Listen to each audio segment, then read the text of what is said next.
Você sabe o que é racismo científico? Você já ouviu falar sobre esse assunto? Então, para quem não me conhece, eu sou Renata Carneiro, eu sou educadora de História e hoje a gente vai falar um pouquinho sobre essa temática. Lembrando vocês que esse vídeo faz parte da campanha antirracista que está sendo promovida pelo SEASME, um coletivo preparatório que se encontra na Maré e que hoje traz essa abordagem aos seus educandos, beleza?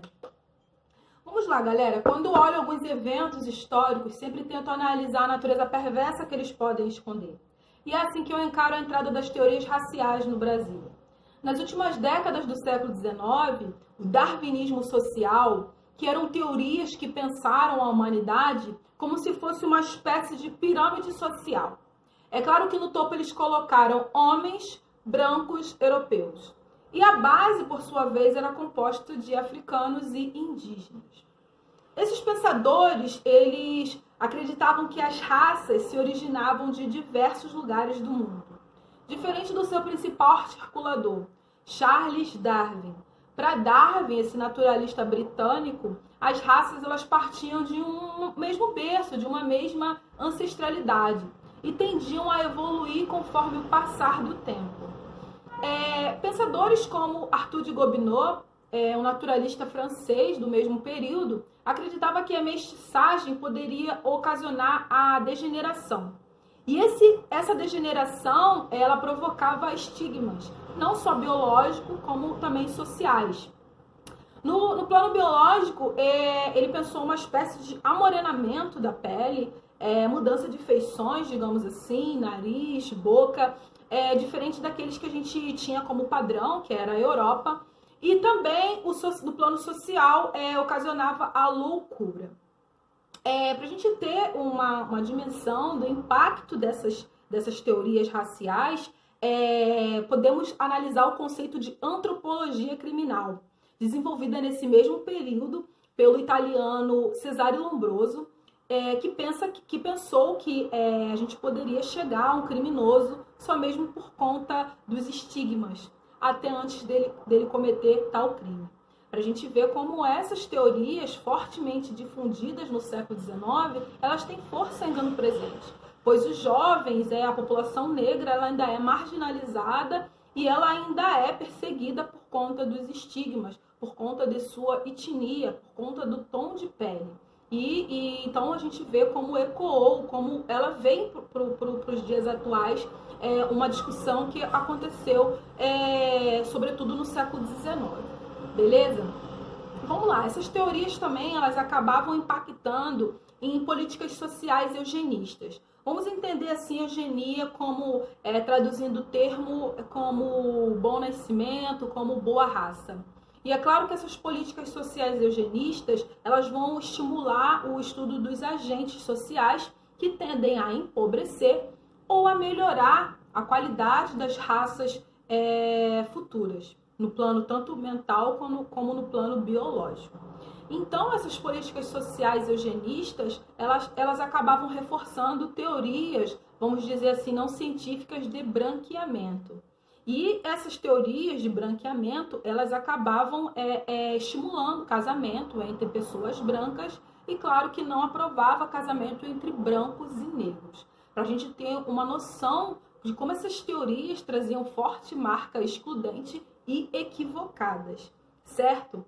E também para comprovar que esses pensamentos científicos não ficaram só no século XIX, eu dou um exemplo do Congresso Nacional, Congresso Universal das Raças. Nesse congresso que aconteceu em 1911, em Londres, o representante brasileiro, que foi o João Batista de Lacerda, que na época era diretor do Museu Nacional, ele quer comprovar a tese dele de que em 3 gerações, aproximadamente 100 anos, o Brasil seria branco.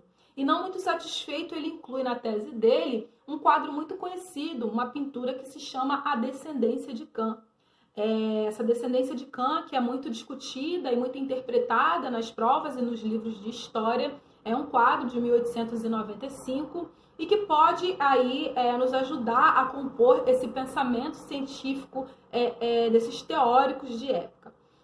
Quando a gente olha para essa pintura, temos à esquerda uma matriarca, perto de uma palmeira, que pode remeter a uma certa tropicalidade, E também ela está descalça.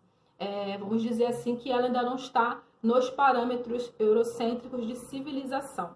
Ela ergue as mãos como se fosse uma espécie de milagre, a criança do centro, que é praticamente loura, ter nascido branca. E a criança segura também uma fruta dos trópicos, a laranja. E a menina, a jovem que está segurando a criança, a gente percebe que ela tem uma pele um pouco mais clara. E ela aponta para uma perspectiva, uma direção meio que de futuro, que de progresso para aquela criança. E a figura da direita, um homem branco, pode ser, digamos assim, um português, ele está, diferente da matriarca, que está no chão descalça, ele está calçado. Então, assim, mostra claramente o pensamento da época, dessa dicotomia de civilização e barbárie, e de que a civilização de matriz europeia, sobretudo feita pelos brancos, era necessária aqui nos trópicos, né, no país.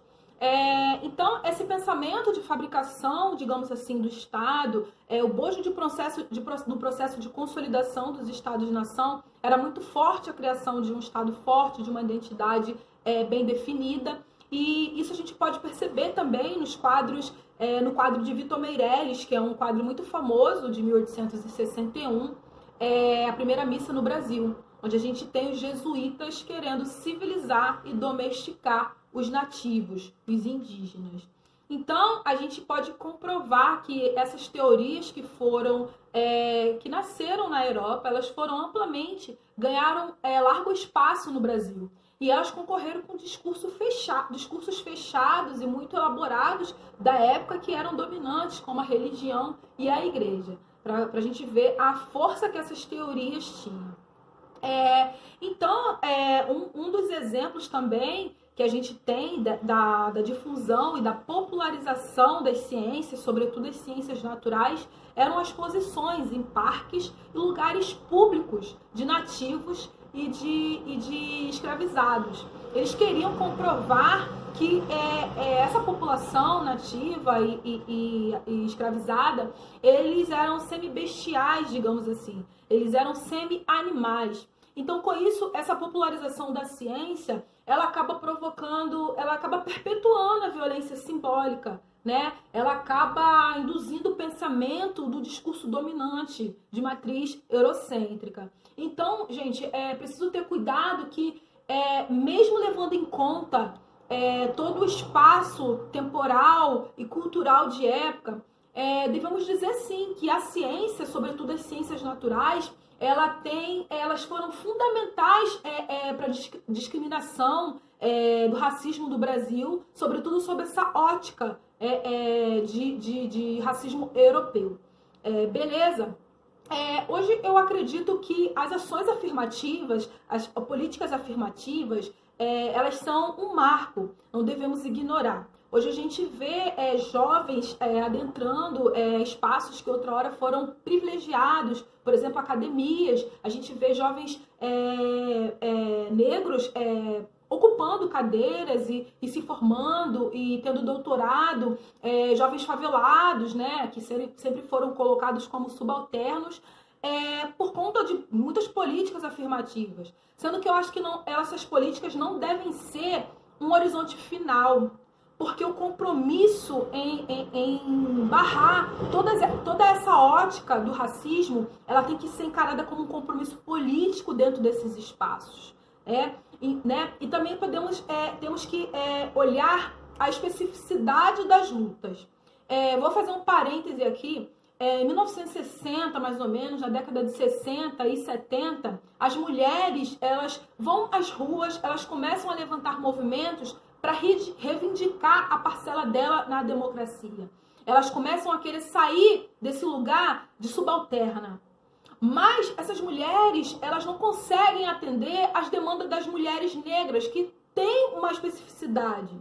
Porque, vamos dizer assim, se a mulher ela foi tida como o outro na ótica do homem, na ótica patriarcal e dominante, a mulher negra ela acaba sendo o outro do outro. Então, a gente também, nessa luta antirracista, devemos olhar as especificidades, sobretudo das mulheres.